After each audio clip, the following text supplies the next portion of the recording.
नमस्कार, मैं हूं आपके साथ अनु भारद्वाज और आप देख रहे हैं न्यूज गंगा। आज की बुलेटिन में बात करेंगे कैसे ईरान से निकाले गए 110 भारतीय छात्र। बताएंगे आपको ठग लाइफ पर क्या बोला सुप्रीम कोर्ट। दिखाएंगे आपको कब तक पूरी होगी डीएनए सैंपलिंग। बुलेटिन के आखिर में देखेंगे ईरान बनने की राह पर तुर्की। लेकिन दिन भर की तमाम खबर से पहले एक नजर डालेंगे सुर्खियों पर। ठग लाइफ पर सुप्रीम कोर्ट बोला फिल्म रिलीज होनी चाहिए, कर्नाटक सरकार से मांगा जवाब। अहमदाबाद से लंदन जाने वाली एयर इंडिया की फ्लाइट रद्द, उड़ान से पहले आई खराबी। जो खुद से निकल सकते हैं निकल जाइए, तेहरान में फंसे भारतीयों से एम्बेसी की अपील।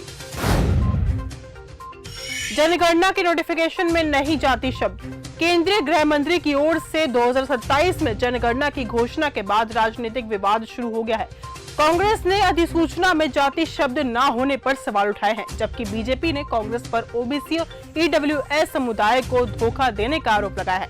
पवन खेड़ा और शहजाद पूनावाला ने इस मुद्दे पर तीखी प्रतिक्रिया दी है। ईरान से निकाले गए 110 भारतीय छात्र। ईरान और इजराइल के बीच चल रहे युद्ध को देखते हुए भारतीय छात्रों को तेहरान से सुरक्षित निकाल लिया गया है। अमेरिकी राष्ट्रपति ट्रंप ने ईरान को चेतावनी दी थी और सभी लोगों से तहरीन खाली कर देने के लिए कहा था। ठग लाइफ पर सुप्रीम कोर्ट बोला। सुप्रीम कोर्ट ने कर्नाटक सरकार को कमल हसन की फिल्म ठग लाइफ पर जवाब दाखिल करने का निर्देश दिया है। कोर्ट ने कहा कि फिल्म की रिलीज रोकना उचित नहीं है, सरकार को बुधवार तक जवाब देना होगा और मामले की अगली सुनवाई गुरुवार को होगी। अब भारत को चिट्ठियां लिख रहा पाकिस्तान।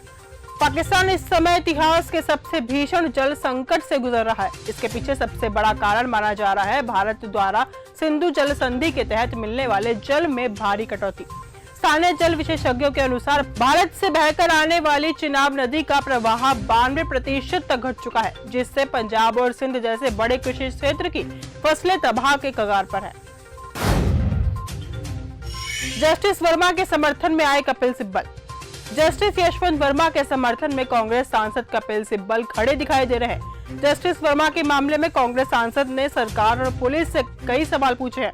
कपिल सिब्बल ने पूछा कि कितने पैसे बरामद किए गए, वो सारे पैसे कहां हैं। साथ ही उन्होंने कहा कि दिल्ली पुलिस किसको बचाने की कोशिश कर रही है। गुजरात, केरल, पंजाब और बंगाल में उपचुनाव। गुजरात, केरल, पंजाब और पश्चिम बंगाल में 19 जून को होने वाले विधानसभा उपचुनावों पर सभी की निगाहें टिकी हुई है। ये उपचुनाव आगामी विधानसभा चुनावों का लिटमस टेस्ट माना जा रहा है। मुख्य मुकाबले बीजेपी, कांग्रेस और आम आदमी पार्टी के बीच है। पंजाब में आम आदमी पार्टी, गुजरात में बीजेपी और केरल में एलडीएफ की साख दांव पर लगी है। प्रत्येक सीट पर राजनीतिक दलों ने पूरी ताकत झोंक रखी है। कब तक पूरी होगी डीएनए सैंपलिंग।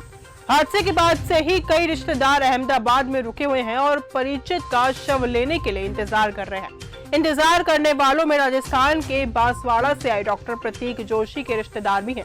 रिश्तेदार 41 साल के प्रतीक, उनकी पत्नी डॉक्टर और 3 बच्चों के शव का इंतजार कर रहे हैं। सोनम रघुवंशी ने राजा से किया था प्रॉमिस।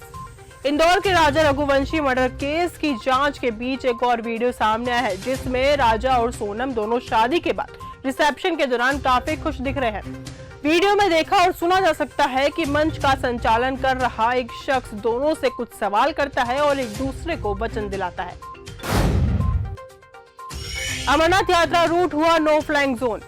अमरनाथ यात्रा के चलते जम्मू कश्मीर की सरकार ने बड़ा फैसला लिया है। सुरक्षा के चलते अमरनाथ यात्रा रूट को नो फ्लाइंग जोन घोषित कर दिया है। इसके साथ ही अमरनाथ रूट पर यूएवी, ड्रोन, गुब्बारों पर प्रतिबंध लगेगा। यह फैसला सुरक्षा के चलते लिया गया है। राज ठाकरे पर बीजेपी नेता का बड़ा बयान। महाराष्ट्र के एमएनएस प्रमुख राज ठाकरे के अगले कदम पर सस्पेंस बरकरार है। इसी बीच महाराष्ट्र बीजेपी के पूर्व अध्यक्ष और मंत्री चंद्रकांत पाटिल ने कहा कि राज ठाकरे के बारे में भविष्यवाणी करना कठिन है। सुशांत सिंह राजपूत और रिया चक्रवर्ती की लव स्टोरी पर बनेगी फिल्म। सुशांत सिंह राजपूत 14 जून 2020 को ये दुनिया छोड़कर चले गए थे। फैंस उन्हें आज भी बहुत याद करते हैं। डायरेक्टर रूमी जाफरी ने सुशांत सिंह राजपूत और रिया चक्रवर्ती की लव स्टोरी पर एक फिल्म अनाउंस की है। रूमी इस पूरी फिल्म की स्क्रीन प्ले पर काम कर रही हैं। दीपिका पादुकोण ने की थी 8 घंटे की शिफ्ट की डिमांड। बॉलीवुड एक्ट्रेस जेनेलिया डिसूजा इन दिनों अपनी अपकमिंग फिल्म सितारे जमीन पर की रिलीज डेट की तैयारी में है। वहीं एक इंटरव्यू के दौरान उन्होंने कहा कि वे दिन में 10 घंटे काम कर रहे हैं। उनका ये रिएक्शन अभिनेत्री दीपिका पादुकोण के 8 घंटे शिफ्ट की डिमांड के बाद आया।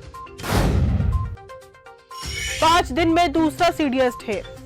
इजराइल की सेना ने मंगलवार को दावा किया है कि उसने ईरान के एक बड़े कमांडर को मार दिया है। इजराइल ने उन्हें युद्ध के समय सेना का प्रमुख बताया था। यह हमला उस बड़े ऑपरेशन के बाद हुआ जिसमें इजराइल ने ऑपरेशन राइजिंग लॉयन के तहत ईरान के मेजर जनरल गुलाम अली राशिद को मारने का दावा किया था। ईरान बनने की राह पर तुर्की। इजराइल ईरान के बीच संघर्ष को आज 5 दिन हो गए हैं। इजराइल ने ईरान के परमाणु और सैन्य ठिकानों पर कई हमले किए हैं।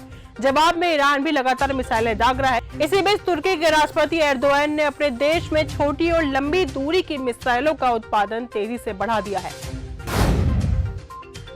तेहरान में फंसे भारतीयों से एम्बेसी की अपील। इजराइल और ईरान के बीच तनाव बढ़ गया है। इसी बीच भारतीय दूतावास ने ईरान में रहने वाले भारतीय नागरिकों के लिए एडवाइजरी जारी की है। एम्बेसी ने भारतीयों को सलाह दी है कि जो भी खुद से तहरीन को खाली कर सकते हैं वो खाली कर दे और सुरक्षित लोकेशन पर चले जाएं। तो फिलहाल आज के इस बुलेटिन में सिर्फ इतना ही। देश और दुनिया की तमाम खबरों के साथ जुड़े रहने के लिए देखते रहिए न्यूज़ गंगा। धन्यवाद।